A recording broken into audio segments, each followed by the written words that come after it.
नमस्कार, मैं हूं आपके साथ मयंक। देखिए, आज 12 तारीख है और पिछले चंद घंटों के अंदर कैसे ईरान और अमेरिका के बीच जो बातचीत हुई इस्लामाबाद में, उसमें एक नया मोड़ आया। इसके बारे में मैं बात करूंगा और आपको बताऊंगा कैसे जब बातचीत हो रही थी उसके बीच ही इजराइल ने एक बार फिर हमले किए। इजराइल की तरफ से फिर कैसे कोशिश हुई कि बातचीत आगे ना बढ़ी। इजराइल के धोखे की इस कहानी ये कहानी पूरी आपको बताई जाएगी। लेकिन सबसे बड़ी बात इस डील को लेकर कि आखिर इस डील में क्या हुआ।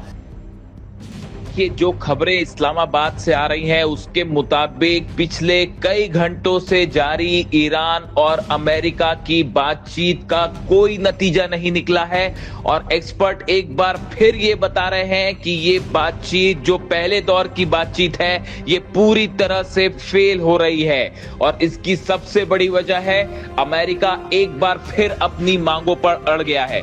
देखिए, जिस तरह से खबर आई कि economic expert, military expert, nuclear experts ये बैठ के आपस में बातचीत कर रहे थे दोनों देशों के, लेकिन बातचीत जब एक बार ड्राफ्ट की तरफ आगे बढ़ने लगी, इसी बीच अमेरिका की तरफ से अपनी पुरानी शर्तें दोहरा दी गई और उसके बाद मामला एक बार फिर फंसता दिखाई दे रहा है।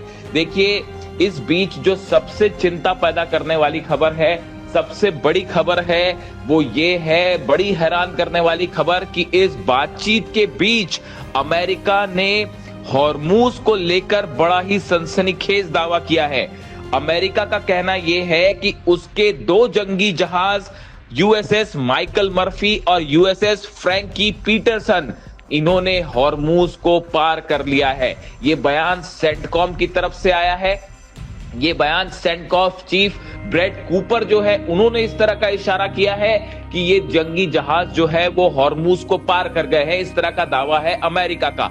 लेकिन जैसे ही अमेरिका ने ये बात कही, ईरान ने फौरन इस बात को गलत साबित किया। ईरान की तरफ से कहा गया कि दो जहाज हॉर्मूज की तरफ बढ़े थे, लेकिन ईरान की सेना ने उन्हें खदेड़ दिया है। जी हां, ईरान की सेना की वार्निंग के बाद दोनों जहाज डर के वापस लौट गए। यूएई से ये जहाज रवाना हुए थे। यानी देखिए, एक बार फिर इसमें जो है यूएई का एंगल बेहद अहम। और अब जो दावे ईरान की तरफ से है कि हॉर्मूज में माइंस बिछी हुई हैं और यहां परिंदा भी पर नहीं मार सकता। यानी आप देखिए, हॉर्मूज को लेकर एक बार फिर बात फंस गई है। मैंने आपको पहले ही बताया था कि ट्रंप का सबसे बड़ा मकसद है किसी तरह से ईरान को बातचीत में उलझाना और हॉर्मूज खोलना। एक बार हॉर्मूज खुल जाता है तो उसके बाद यहां पर डोनाल्ड ट्रंप फिर से हमला कर सकते हैं। देखिए, बातें इस तरह से निकल के सामने आई कि इस बातचीत में अमेरिका ने एक बार फिर इस तरह की मांग की है कि ईरान को अपना मिसाइल पावर रोकना होगा, जिसके लिए ईरान कतई राजी नहीं है। दूसरी बात, हॉर्मूज को लेकर, हॉर्मूज पर ईरान अभी अपना जो है दबदबा बनाए रखना चाहता है। ये वो मुद्दे हैं जिन पे बातचीत फंसी है। अब इसी बीच इजराइल की तरफ से भी अपनी मांगे रखी जाने लगी है। ये कहा जाने लगा है कि ईरान का जो यूरेनियम है वो पूरी तरह से निकाला जाए और ईरान वो किसी दूसरे देश को यूरेनियम दे। इसके लिए भी ईरान तैयार नहीं है। इजराइल तो ये भी चाहता है कि जो फोर्दो न्यूक्लियर प्लांट है वो पूरी तरह से बंद कर दिया जाए। ईरान को ये बात भी कतई मंजूर नहीं है। ईरान का कहना है न्यूक्लियर जो जरूरतें हैं उसके लिए प्रोग्राम जारी रहेगा। यानी देखिए, बातचीत घूम फिर के फिर वहीं आ जा रही है जहां से शुरू हुई थी। और इसीलिए बार बार ये बात कही जा रही है कि डोनाल्ड ट्रंप को वक्त चाहिए अपने ऑपरेशन को फिर से शुरू करने के लिए, जंग को फिर से शुरू करने के लिए वक्त चाहिए और ईरान को बातों में उलझाकर फिर से एक बड़ा हमला हो सकता है और जो लक्ष्य पूरे नहीं हुए उनको पूरे करने की कोशिश हो सकती है। इस तरह की बात हो रही है। देखिए, बेहद हैरान करने वाली खबर आई कल रात को करीब 1:30 बजे के आसपास रावलपिंडी में नूर खान एयरबेस पर ईरान के 3 जंगी जहाज उतरे हैं और ये तीनों जहाज वो हैं जो कुद्स फोर्स जो है वो उसको ऑपरेट करती है ईरान में। अब सवाल ये है, अचानक ईरान को अपने जंगी जहाज इस्लामाबाद क्यों भेजने पड़ गए, पाकिस्तान क्यों भेजने पड़ गए? देखिए, इसकी बड़ी वजह मानी जा रही है। देखिए, एक बात तो ये निकल के सामने आई कि क्या किसी तरह के एक्सपर्ट्स और आए हैं जो कि इस बातचीत में अपना योगदान देंगे, या फिर कोई और वजह है? क्या किसी तरह की सुरक्षा इसकी बड़ी वजह है? कल देर रात अचानक ये खबर फैल गई, इस तरह की बातें सोशल मीडिया पर फैल गई कि जो डेलीगेशन ईरान का बातचीत करने आया है, जो विदेश मंत्री आए हैं अब्बास अराक्ची साहब, संसद के अध्यक्ष आए हैं खलीबाफ, और इनके साथ जो डेलीगेशन आया है उनको निशाना बनाया जा सकता है अगर बातचीत फेल हो गई तो। इस तरह की खबरें अचानक से फैलने लगी थी, जिसके बदले ईरान की तरफ से ईरान के जो विदेश मंत्रालय के प्रवक्ता हैं उनको अपना बयान जारी करना पड़ा, और उन्होंने कहा इस तरह की किसी भी हरकत को बिल्कुल भी स्वीकार नहीं किया जाएगा और ये एक आतंकवाद की तरह है। और उन्होंने जो है इसका, अगर ईरान के विदेश मंत्रालय के प्रवक्ता को इस पर जवाब देना पड़ जाए तो समझिए कि मामला कितना गंभीर था ये। और उसके बाद अब जहाज जो है पहुंच चुके हैं। इसी बीच बड़ी खबर ये भी है कि शहबाज शरीफ जल्द सऊदी के दौरे पर जाने वाले हैं। अब वो सऊदी क्या करने जा रहे हैं? क्या पर्दे के पीछे से सऊदी के साथ किसी तरह की डील की कोशिश है? ये बहुत सारे सवाल हैं जिनके कोई जवाब नहीं है। मैंने आपको पहले ही कहा था कि इस बातचीत का कोई खास नतीजा नहीं निकलेगा।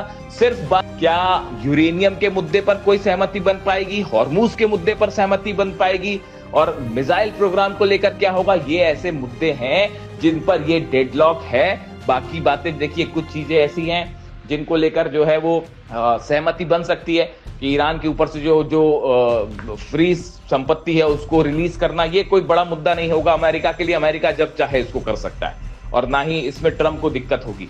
लेकिन सवाल ये है, क्या इजराइल लेबनान पर हमले रोक देगा? इसके लिए नेतन्याहू कतई राजी नहीं होंगे और वो लगातार लेबनान पर हमले जारी हैं। जब अभी ये बातचीत हो रही है उस बीच भी लेबनान पर हमले हो रहे हैं। ऐसे में ये बातचीत का कोई खास हल निकलता अब तक तो दिखाई नहीं दे रहा है।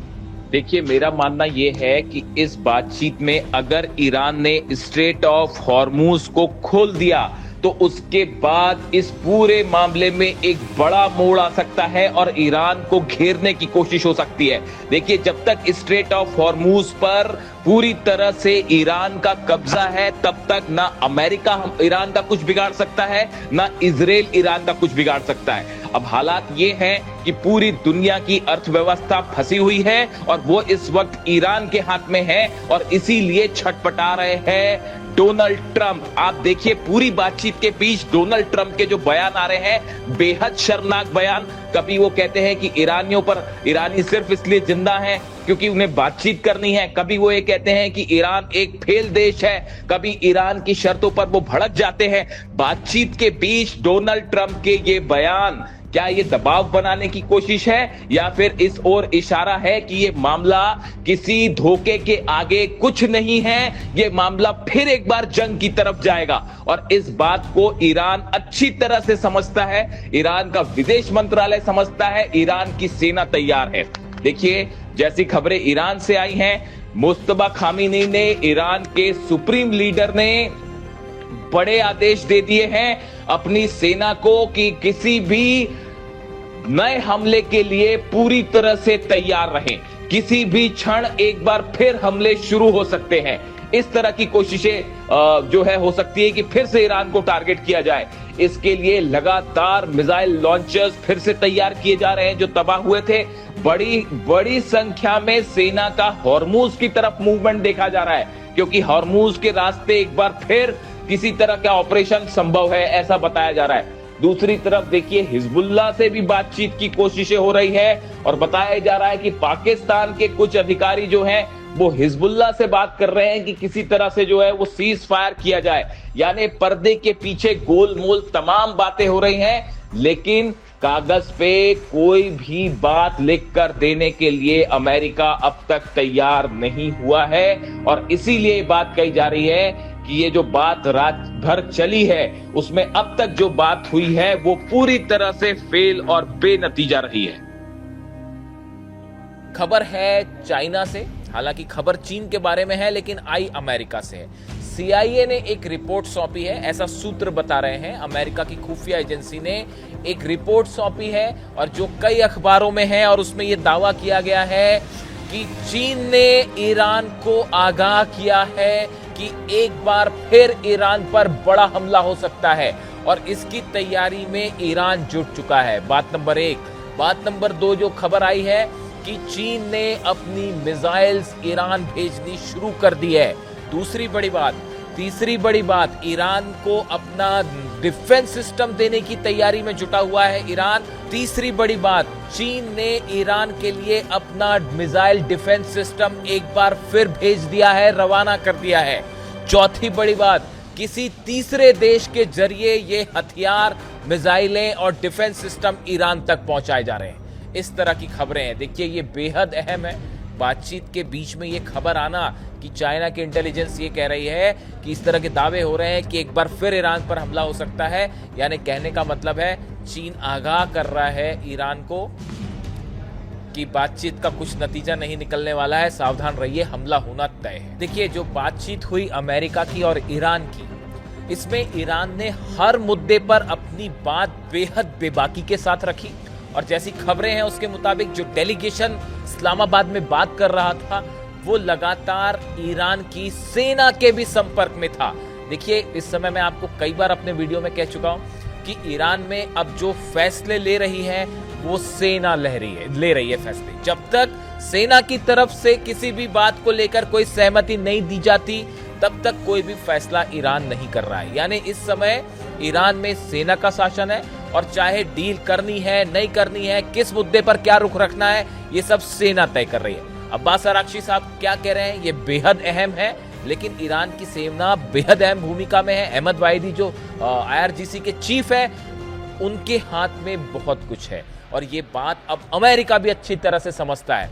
और मुश्तबा खामेनी और ईरान की सेना, देखिए इनके बीच में बहुत अच्छा समन्वय है, काफी समय से है। मुश्तबा खामेनी जो है वो सेना की पहली पसंद रहे हैं। खामेनी साहब के निधन के बाद, उनके असैसिनेशन के बाद जो है मुश्तबा खामेनी जो है सेना के ही पहली पसंद है। इसी वजह से बताया जा रहा है कि अब मुश्तबा खामेनी जो है वो बड़े फैसले ले रहे हैं और सेना के जरिए ही ये बातें अपने डेलीगेशंस तक आगे बढ़ाई जा रही हैं कि क्या फैसला लेना है। इस सूरत में अगले चंद दिनों में ये जो तमाम बातचीत होती है या तमाम मुद्दे सामने आए हैं, इस पे क्या रुख होगा ईरान का, अब ये ईरान की सेना तय करेगी और ईरान की सेना का रुख ही ये तय करेगा कि मिडिल ईस्ट में हालात कैसे होने जा रहे हैं। इससे जुड़ा जो भी अपडेट होगा आप तक पहुंचाऊंगा। Thank you so much.